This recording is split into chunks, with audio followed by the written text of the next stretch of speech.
जय हिंद। हम लोग पढ़ रहे हैं सिंधु सभ्यता में खोजे गए स्थलों के बारे में।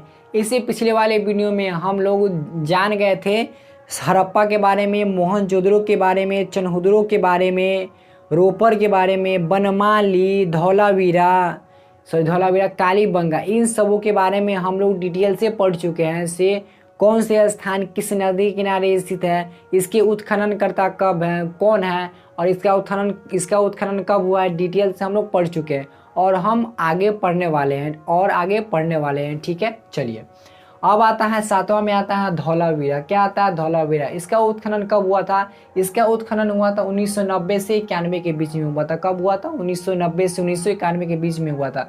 यह वर्तमान में कहाँ है? यह वर्तमान में गुजरात में है। गुजरात में है। इसके उत्खननकर्ता कौन है? इसके उत्खननकर्ता है रविंद्र सिंह। इसके उत्खननकर्ता है। और यह किस नदी के किनारे स्थित है? तो यह कोई नदी, मतलब यह किसी भी नदी के किनारे स्थित नहीं है। यह सिंधु सभ्यता का यह सबसे बड़ा स्थल था। अब यहाँ पे समझने की बात है, बहुत ही इंपॉर्टेंट क्वेश्चन रखता है। आप लोगों से सवाल किया जाएगा एग्जाम में, तो सिंधु सभ्यता का ऐसा कौन सा स्थल है जो सबसे बड़ा था? सिंधु सभ्यता का सबसे बड़ा स्थल, तो सबसे बड़ा स्थल कौन हो जाएगा? ये धौलावीरा हो जाएगा। क्या हो जाएगा? धौलावीरा हो जाएगा। जैसे मान लीजिए बिहार है, बिहार का सबसे बड़ा जिला कौन है? तो चंपारण है। और सबसे बड़ा शहर कौन है? सबसे बड़ा शहर हो गया पटना, और स्थल में सबसे बड़ा स्थल हो गया चंपारण। उसी तरह सिंधु सभ्यता में सबसे बड़ा स्थल हो गया धौलावीरा और सबसे बड़ा स्थल हो गया मोहनजोदड़ो को मृतकों का टीला भी कहते हैं। ठीक है, ओके। अब आते हैं किसके बारे में? अब आते हैं सुरकोतदा के बारे में। किसके बारे में? सुरकोतदा वर्तमान गुजरात में है। कहाँ है? वर्तमान गुजरात में है सुरकोतदा। इसके उत्खनन करता है जगपति जोशी। कौन है? जगपति जोशी इसके उत्खनन करता है। और यहाँ से मिली वस्तुएं, यहाँ से घोड़े की हड्डी मिली है। क्या मिली है? घोड़े की हड्डी, जिससे हमें प्रतीत होता है से इस समय के जो लोग थे वो घोड़े का इस्तेमाल करते थे। वो घोड़े का इस्तेमाल उस पर बैठ के कर सकते हैं या फिर रथ चलाने के लिए कर सकते हैं, कुछ भी के लिए उपयोग कर सकते हैं। यहाँ से मिली है घोड़े की हड्डी। उसके बाद मिली है कलश संविधान। क्या मिली है? कलश संविधान। जब खुदाई हो रही थी तो उसमें कलश मिला, तो मजदूर बहुत खुश हो गए। मजदूरों को लगा इसमें सोना सर्फी होगा। लेकिन जब कलश को खोला गया तो कलश में मिला 100 मिला कलश में। तो इससे यह जानकारी लगाई गई कि जो सिंधु सभ्यता के लोग थे, जब उनकी मृत्यु हो जाती थी तो उन्हें कलश में रख कर दफना दिया जाता था। ठीक है, ओके। अब आते हैं लोथल में आते हैं। क्या आते हैं? लोथल में आते हैं। इसका उत्खनन कब हुआ था? इसका उत्खनन हुआ था सन 1955 में हुआ था। कब हुआ था? 1955 में इसका उत्खनन हुआ था। और ये वर्तमान में कहाँ है? यह वर्तमान गुजरात में है। कहाँ है? वर्तमान गुजरात में है। इसके उत्खननकर्ता कौन है? रंगनाथ राव है। कौन है? रंगनाथ राव। कौन है? इसके उत्खननकर्ता है रंगनाथ राव। और यह किस नदी किनारे स्थित है? तो यह भोगवा नदी किनारे स्थित है। कौन सी नदी किनारे स्थित है? यह भोगवा नदी के किनारे स्थित है। और यहाँ से जो मिली है, यहाँ पे क्या मिली है? यहाँ पे मिली है गोदीवारा को बंदरगाह कहते हैं। और बंदरगाह किसको बोलते हैं? जहाँ पे समुद्री जहाज आते हैं वहीं उसी को बंदरगाह कहते हैं। जैसे रेलवे स्टेशन पर ट्रेन आती है, एयरपोर्ट पर हवाई जहाज आते हैं, उसी तरह बंदरगाह पर जहाज आती है, उसे हम बंदरगाह कहते हैं। पानी वाली जहाज आते हैं उसे हम बंदरगाह कहते हैं। ठीक है। और यहाँ एक बात याद रखिएगा, घर के दरवाजे सड़की की ओर खुलती थी। यह सिंधु सभ्यता का एक ऐसा स्थल है जिसकी मुख्य द्वार सड़क की ओर खुलती थी। लेकिन सिंधु सभ्यता में ऐसा जो भी स्थल मिले हैं उन सबों का द्वार सड़क के पीछे खुलती थी। जैसे अभी जो शहर या गांव में किसी का भी घर होता है तो अब क्या है, से सड़क की ओर अपना द्वार रखता है ताकि हम लोग झट से निकल जाए। लेकिन सिंधु सभ्यता के लोग क्या कर रहे थे, सड़क के जैसे मान लीजिए यहाँ से सड़क गई तो मुख्य द्वार यहाँ से न निकाल के उसके पीछे से निकालता था। लेकिन लोथल एक ऐसा जगह था जो सड़क की ओर अपना मुख्य द्वार निकाला हुआ था। तभी तो जैसे मानिए यहाँ से बंदरगाह है, यहाँ से व्यापार होता होगा तो ये घूम के थोड़ी जाएगा। आप तो सोचेगा व्यापार है, हम आराम से यहाँ पे उतार, यहाँ से गोदाम में कर ले। उसी तरह इसीलिए घर के दरवाजे सड़क की ओर खुलती थी। और यहाँ से फारस की मुहरें भी मिली है। क्या मिली है? फारस की मुहरें, जिससे यह प्रतीत होता है से सिंधु सभ्यता के लोग विदेशों से भी व्यापार करते थे। ठीक है, विदेश से व्यापार का संकेत मिला। सीधी सी बात है, जहाँ पे बंदरगाह है तो बंदरगाह कहाँ, जहाज है, जहाज पे तो किसी भी देश से हम लोग व्यापार कर सकते हैं आसानी से। अब है यहाँ से युगल सावधान मिला है। क्या मिला है? युगल सावधान, जो सती प्रथा को दर्शाता है। युगल सावधान का मतलब समझते हैं। युगल सावधान का मतलब होता है से पति पत्नी को साथ में दफना दिया जाता था पहले।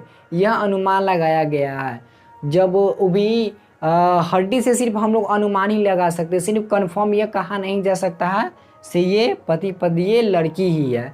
हालांकि हाइट के हिसाब से लगाया जा सकता है अनुमान से कौन लड़का है कौन लड़की है। थोड़ी लड़की सबकी हाइट क्या होती है? छोटी होती है, और पुरुषों सबकी हाइट बड़ी होती है। उसी से मिलाया गया यहाँ से युगल सावधान, जो सती प्रथा को दर्शाता है। सती प्रथा में क्या होता था? जब पति की मृत्यु हो जाती थी तो पत्नी को जिंदा जला दिया जाता था उसके चिता पर बैठा के। तो ऐसा हमें सिंधु सभ्यता के लोथल में मिला है, जहाँ पे पति के मरने के बाद में पत्नी को भी साथ में दफना दिया जाता था। ओके, आई होप कि आपको ये समझ में आया होगा। ठीक है, ओके। लोथल से और भी मिले हैं, चावल और बाजरा का साक्ष्य मिला है।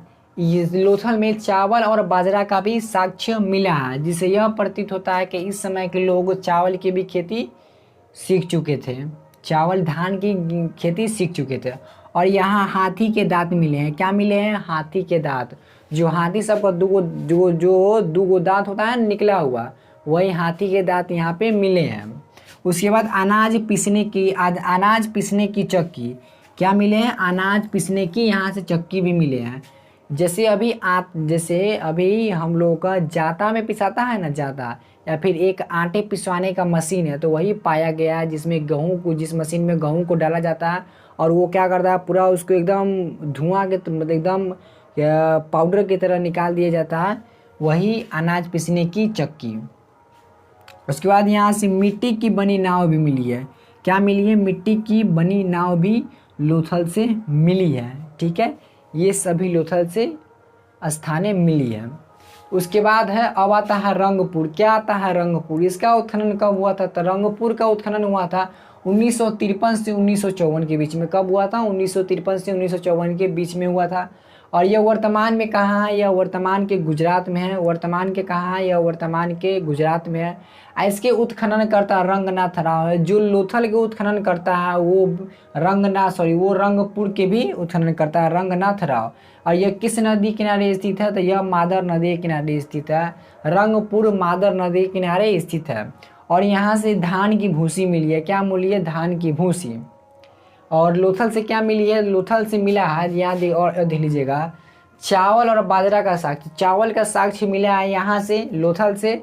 और धान की भूसी कहाँ मिली है? धान की भूसी मिली है रंगपुर से। ओके, सिंधु सभ्यता की विशेषताएं क्या क्या है इसके बारे में जानते हैं। ठीक है, सिंधु सभ्यता एक नगरीय सभ्यता थी। क्या थी? सिंधु सभ्यता एक नगरीय या शहरी सभ्यता थी। सिंधु सभ्यता जो थी यह विश्व की सबसे नगरीय सभ्यता थी। कैसे? जैसे कि मैंने इसी पिछले वाले वीडियो में मैंने बताया था से यहाँ की जो नगर निर्माण योजना है बहुत ही एक सुव्यवस्थित और सुनिश्चित ढंग से बनाई जाती थी। जैसे आज के डेट में 3D पहले घर बनाने से पहले 3D इमेज तैयार कर लेते हैं, उसी तरह सिंधु सभ्यता के लोग घर बनाने से पहले सोचते थे से हमको किचन कहाँ बनाना है, रूम कहाँ बनाना है, बाथरूम कहाँ बनाने हैं, सुव्यवस्थित ढंग से यहाँ के लोग बनाते थे।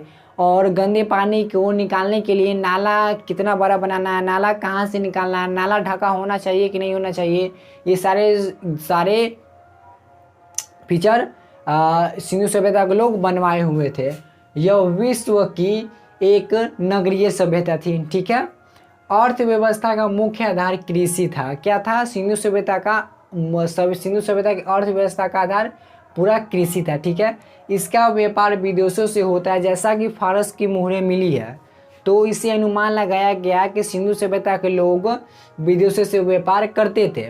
सिंधु समाज मातृ सत्तात्मक समाज था। यहाँ पे मातृ देवी की पूजा होती थी। जैसा कि आपको याद है, से मैंने पढ़ाया है, हड़प्पा में कौन से स्थल मिले हैं, तो हड़प्पा में मातृ देवी की मूर्ति मिली है, जिससे यह प्रतीत होता है कि सिंधु सभ्यता के लोग मातृ देवी की पूजा करते थे, इसीलिए इसे मातृसत्तात्मक समाज कहा गया है। इसकी लिपि भाव चित्रात्मक लिपि थी, जिसे अभी तक नहीं पढ़ा जा सका है।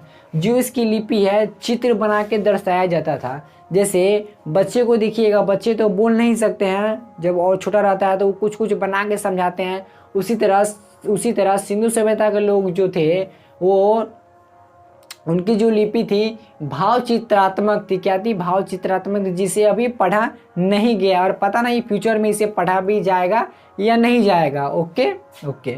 इस लिपि को दाएं से बाएं ओर लिखी जाती है। क्या लिखी है? दाएं से बाएं की ओर लिखी जाती है। जैसे हम लोग क्या करते हैं, हम लोग बाएं से दाएं की ओर लिखते हैं, तो ये लोग क्या करते हैं, दाएं से बाएं की ओर ये लोग अपनी लिपि को लिखते थे। इनके मोहरों पर एक सींग वाले जानवर का चित्र मिला है।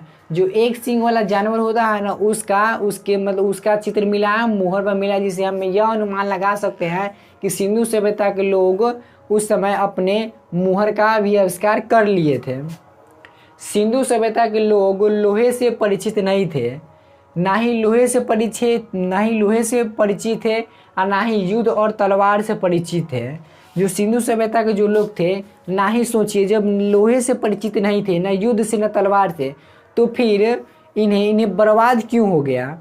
और मोहनजोदड़ो को मृतकों का टीला क्यों कहते हैं? क्योंकि वहाँ पे बहुत सारे लाशें मिली है, और जो लाशें मिली ना, किसी का सर नहीं था, किसी का हाथ नहीं था, किसी का पैर नहीं था, किसी का कुछ नहीं था, तो उनका अंत हुआ कैसे, इसके बारे में हम लोग बाद में तो चर्चा इस पर करेंगे ही।